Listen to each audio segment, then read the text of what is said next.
Esse aí foi ano passado também. Você lembra do menino lá Lembro. de Nova Fátima, né, no Paraná, que matou 23 animais. Muita gente perguntou o porquê, não sei o quê. Olha, seja como for, é uma coisa que a gente começa a botar meia dúzia de pulgas atrás da orelha. O mínimo que tem que ter observação. Com certeza. E redução de danos. Se Exatamente. a gente tivesse uma política que tinha que ser de redução de danos. Exatamente. Bom, essa criança aí, ela cometeu um ato bastante cruel, né? Eu nunca tinha visto um caso assim, de uma criança... que a gente ficou sabendo, que ficou deve sabendo, existir. Exatamente. Não, com certeza, porque... Em meio rural deve existir. Muito, demais. De uma vez, ele ter cometido esse tipo de crueldade, né? Em relação à crueldade contra animais, o que a gente tem que perceber duas coisas, que é a frequência e o sadismo empregado. Né? E a intensidade. A frequência e intensidade. Perversidade. Exatamente. Porque às vezes, crianças fazem coisas estúpidas mesmo. Sim. Né? As crianças, elas não são socializadas, elas não conseguem, dependendo da idade, né? Às vezes discernir os seus próprios processos cognitivos da outra. Então, Sim, às vezes ela tá... As consequências. Então, às vezes ela tá cutucando um gato ali com um pedaço de pau, para ela tá tudo bem, porque não é ela que tá sentindo dor, né? Então, qual que é o problema nessa questão? É a frequência e a intensidade. Então, assim, e a postura dos adultos ao redor. Exatamente. Então, a criança que comete crueldade contra animais de maneira frequente, vamos ficar de olho. E a intensidade dessa crueldade, dessa brutalidade também. Exatamente, porque às vezes começa a escalar. A escalar, exatamente. Ele encontrou um gatinho morto. Aí passa um tempo, encontrou o gatinho que está com o pescoço pendurado numa corda no varal de casa. Aí passa mais um tempo, já encontra uma cabeça de um gato. Ou seja, ele está escalando. Então isso é perigosíssimo. Então a criança que pratica crueldade de maneira frequente e escalando de maneira sádica, então é um fator predisponente muito grave. Muito grave. Então essa criança já está com problema. Não, e aquela coisa... Temos que chegar no ponto de ter políticas de redução de danos. Com certeza. De tentar reduzir o dano ou, quem sabe, né, melhorar mesmo. Pode ser uma coisa passageira, mas não dá para ficar esperando tempo. Não dá. Vamos esperar que o tempo melhora. Não tem essa história? O tempo melhora. E tinha que ter um cadastro dessas crianças para terem acompanhamento. Porque, por exemplo, muda para outro estado. Ok.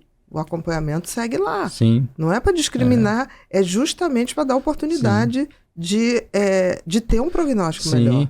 Tem um banco de dados, né, para acompanhar essa criança. Isso aqui não porque pode, isso aí não tem como melhorar, só tem como piorar, no caso. Não, pode ser que com um acompanhamento muito bacana, isso se desfaça, mas pode ser. Mas se deixar do jeito que está, a probabilidade é imensa. Sim, não, se deixar do jeito que está, sem tratamento ou um acompanhamento, a tendência é piorar.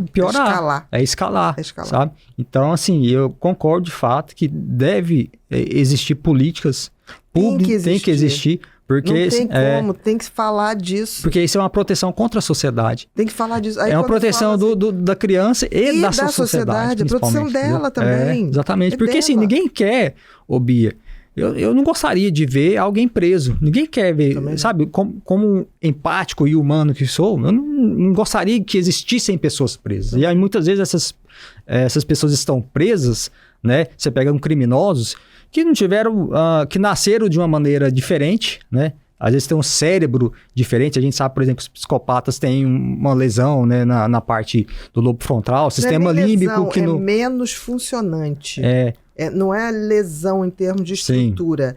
É alteração de funcionamento. Funcionamento, né? O sistema límbico que não funciona direito. Ele não conecta tanto com o lobo frontal, com a parte de consequências, né? Então, assim, às vezes já nasce meio que predisposto a um tipo de comportamento, né, antissocial e tudo. E qual que é o futuro dessa pessoa? Presídio, né? Então, ou então, fazendo muita coisa contra muita gente que vai se matar, que vai deprimir, e a gente nem vai saber. Nem vai saber. Então, de fato, sabe, assim, identificar essas pessoas, né, quanto mais cedo possível. E ter esse acompanhamento. Ter esse acompanhamento, essas políticas públicas, um banco de dados unificado, igual como você falou. Tá num local e muda para outro. Acaba completamente, é como se ele apagasse a história dele. Deixa de existir. Exatamente. Né? Então, assim, para as autoridades terem, né, um rastro dessa pessoa e acompanhar a evolução dela. É para monitorar. Monitorar. Você não monitora uma área verde, se estão desmatando, como é que você não monitora seres humanos que podem ser absolutamente destrutivos para si e para toda a sociedade? Então, assim, a delinquência, né, a violência na infância ela é muito perigosa. Com certeza. E a gente pode...